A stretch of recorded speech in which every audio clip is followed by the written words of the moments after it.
Hello, we are live from Brand Innovators at ShopTalk in Las Vegas. And we are catching up and connecting with some of the leading minds and practitioners in the brand marketing and retail world, and looking for your perspective on what's the next innovation that's driving growth for your brands. And here with me is Sabrina. Thanks for having me. Yes, of course. Sabrina, introduce yourself and say something about the kinds of things you've actually done, in your experiences, which is so colorful in terms of the experiences you've had in the parts of the world where you've actually done those things that you've done. Please say something about that. Yeah, absolutely. I can start with the beginning, I would say. I come from a multicultural background. My mom is from Finland, my dad from Italy, grew up in France, graduated high school in Sweden, and then worked in Paris in global advertising agencies for 10 years. Then decided I married a man who lived in 14 countries too. So there was no way we would stay still. So we moved to San Francisco 10 years ago. Nice. Since then, I've been working for large corporations in fashion and retail, where I really learned something that was key to me. I think, in Europe, people are very creative and know how to create fantastic campaigns that connect emotionally with customers. And then, coming to San Francisco, having all of these great minds who know how to leverage data, I learned a lot from them. It really built like a left and right brain thinking with me. And then I moved to New York 5 years ago, where I started to work for Lofton and Taylor, leading the transformation of the organization towards being customer centric. Sure. Like from an empathy perspective and creative perspective, but also making sure that we were able to leverage customer data in an actionable way. Of course. COVID hit. 2021, I met the founders and the CEO of Hanky Panky. I love working for heritage brands, like brands that have been around for a long time. They've been around for 47 years, women-founded and women-led. And two things that really got me excited. The first one is that's a love brand, very loved and trusted, but I think that they had a gem, but never really found the way to market it to customers. Yes. And two, my role right now as the SVP of Brand and Digital, I oversee creative, brand marketing, digital performance, but also the P&L of our DTC business. So I'm able to really break the silos between everything to drive profitable growth. And it comes in my perspective by, being customer centric in a true way, and we can talk about it, but also growing your brand equity at the same time as you optimize your performance. So again, applying my left and right brain thinking to everything I do. Of course. This is so at the heart of the issue right now. If you look at the history over the past 8 or 10 years, right, significant number of DTC brands actually pushed very, very hard into the true lower funnel performance metrics. 100%. And recognized that there was a limit to driving growth, to doing that. And for you to have come to that realization on your own, based on both the brand side and the equity side, as well as really looking at the metrics, balancing the two to really grow it in a more smart, sustainable way is truly magical. It's beautiful.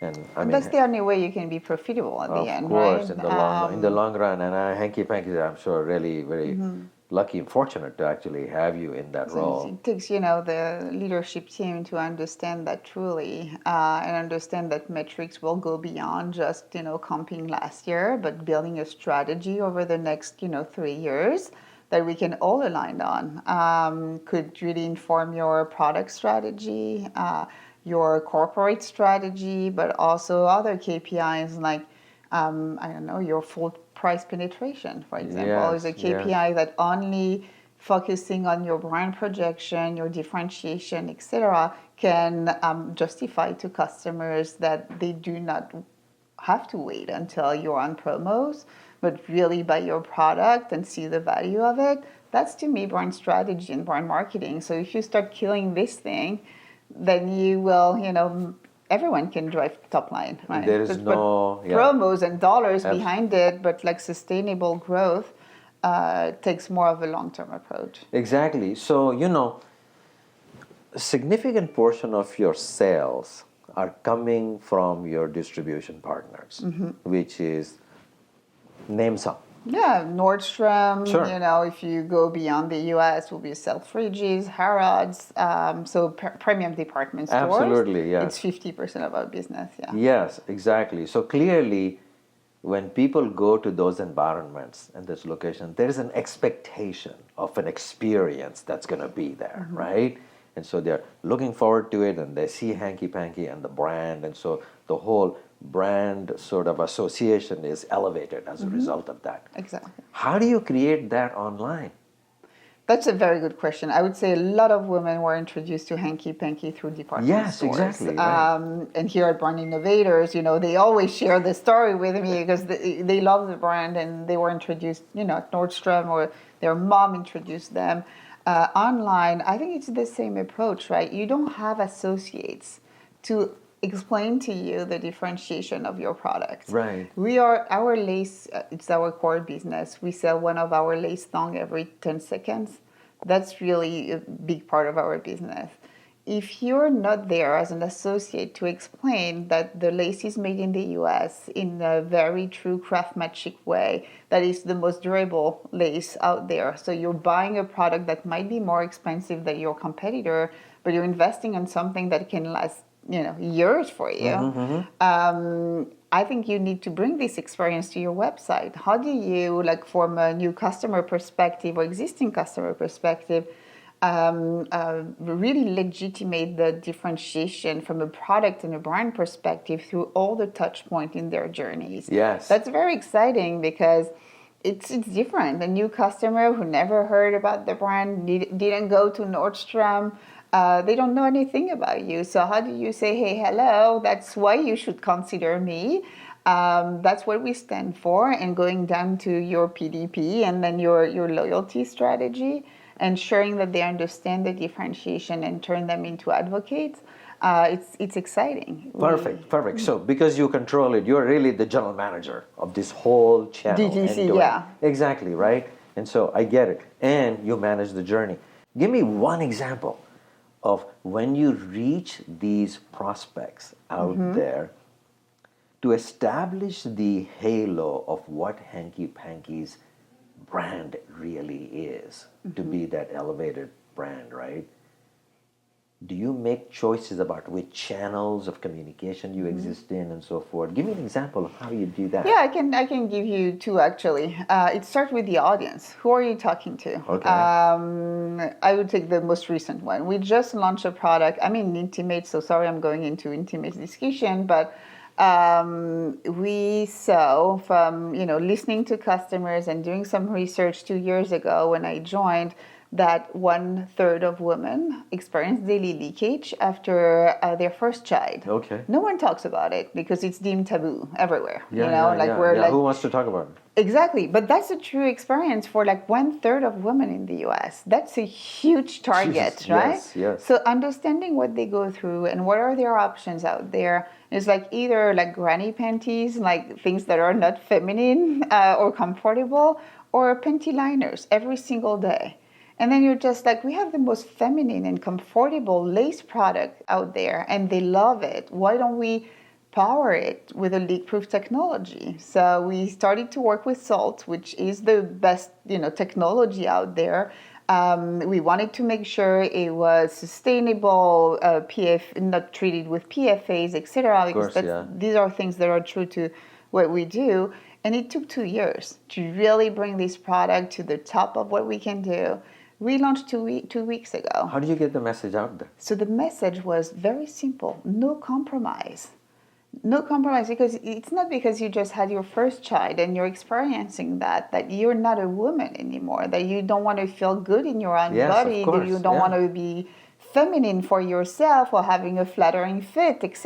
Why would you change who you are just because you're experiencing something that most women experience? Very natural, right? Yeah. So the campaign is no compromise. You don't have to compromise between feeling feminine, comfortable, and protected. Where is it running? Where is it? So, that's a full digital campaign. We're also running it through PR, and we had a lot of coverage. In 4 days, we sold what we thought we will sell within 6 months. Oh my goodness! Wow! So, congratulations! Yeah, that's exciting amazing launch, because right? you're addressing something Of that course. no one It's wants a very to talk core. about. Yes, exactly. Yeah. You understood what your customers and consumers were looking for.